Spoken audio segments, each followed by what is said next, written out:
नमस्कार, जय हिंद प्यारे बच्चों। जैसा कि हम सब जानते ही हैं कि जब भी कोई किताब स्टार्ट होती है तो उसके पहले एक होता है प्रीफेस।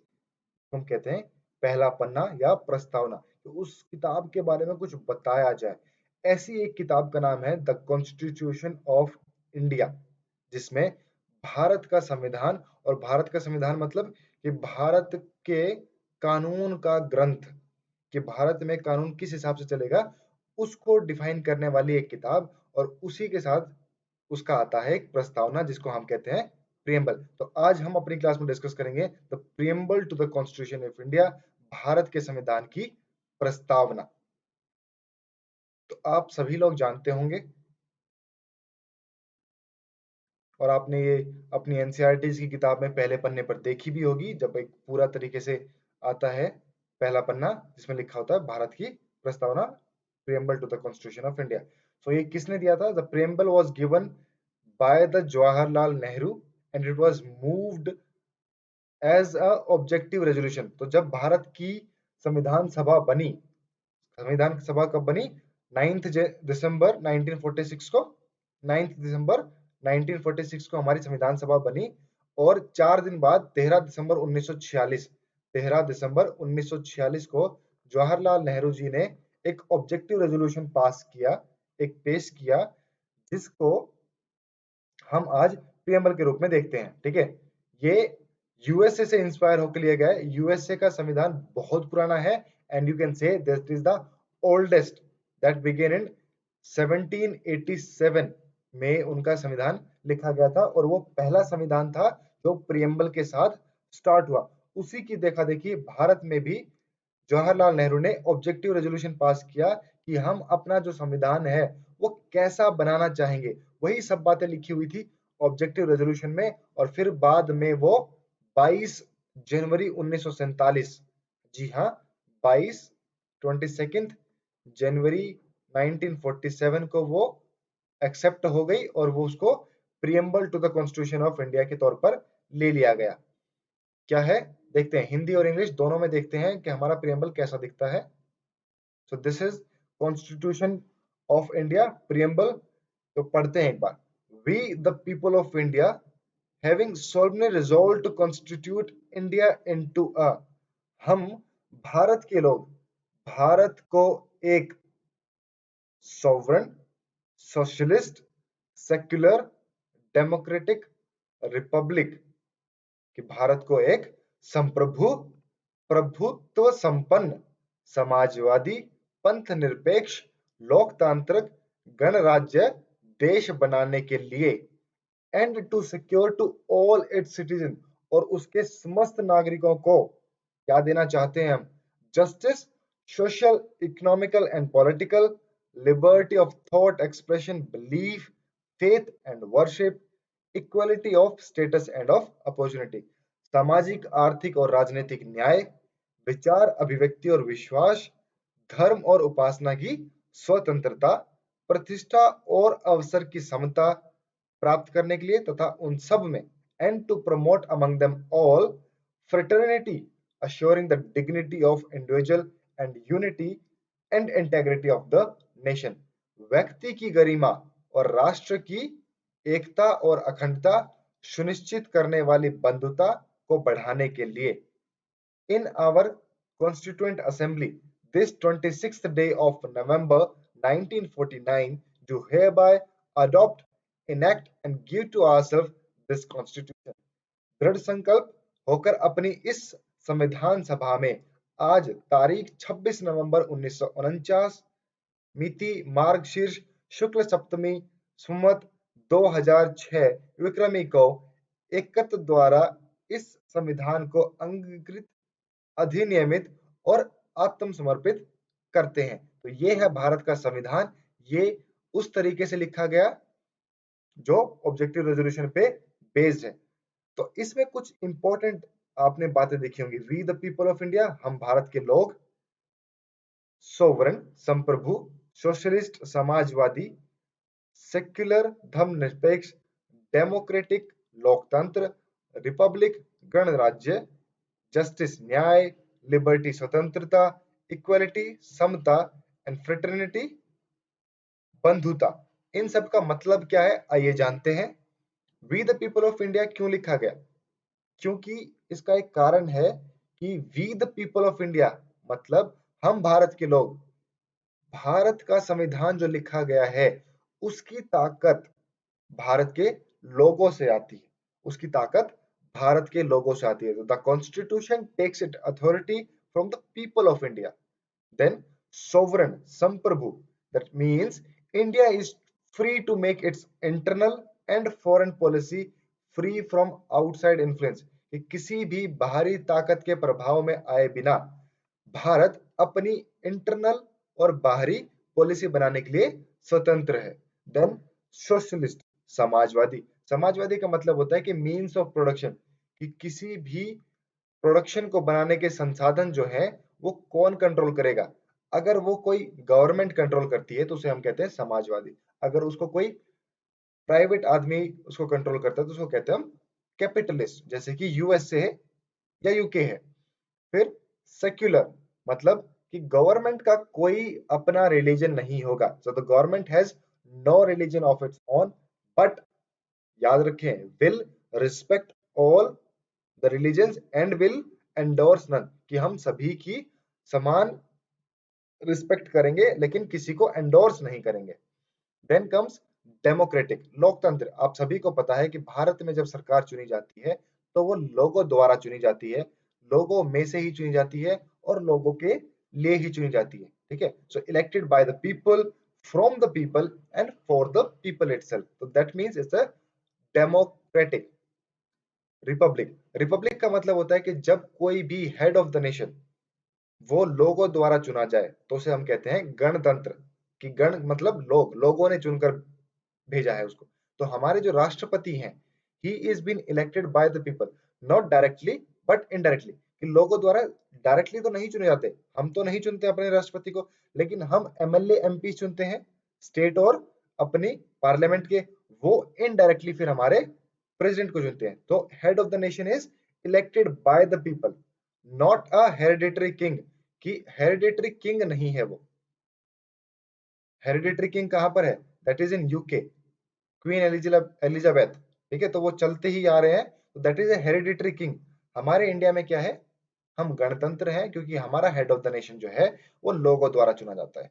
फिर एक आया था इसमें इकोनॉमिक जस्टिस, सामाजिक आर्थिक न्याय। तो आर्थिक न्याय का मतलब है कि इक्वल डिस्ट्रीब्यूशन ऑफ वेल्थ करेंगे हम, ठीक है। वेल्थ मतलब आप अब जो कमाई है, अभी एक इंसान 1 लाख रुपए महीना कमाता है और एक इंसान 100 रुपए महीना कमाता है। अब 100 रुपए वाला इस महंगाई में अपनी जीवन बसर नहीं कर सकता, तो सरकार ये सुनिश्चित करेगी कि इक्वल डिस्ट्रीब्यूशन हो, कि सबके पास जो वेल्थ है वो बराबर बराबर बटे। तो जैसे पहले जमींदार थे, लैंड रिफॉर्म्स किए गए, अब हर लोगों के पास, हर किसी इंसान के पास थोड़ी थोड़ी जमीन का बंटवारा किया गया। इसी तरीके से nationalisation of banks, nationalisation of air India जो कि पहले टाटा की थी, तो इस तरीके से हम कुछ भी कैपिटलिस्टिक फॉर्म ऑफ गवर्नमेंट की तरफ से जाने से बचें और इक्वल डिस्ट्रीब्यूशन ऑफ वेल्थ करें, ठीक है। देन 4 कंपोनेंट है, there are 4 components of the preamble. क्या? कि प्रियम्बल इंडिकेट करता है कि सोर्स ऑफ अथॉरिटी क्या होगा, और मैंने जैसा कि आप बताया कि we the people of India, प्रस्तावना इंगित करती है कि संविधान का जो अधिकार है वो भारत के लोगों के पास है।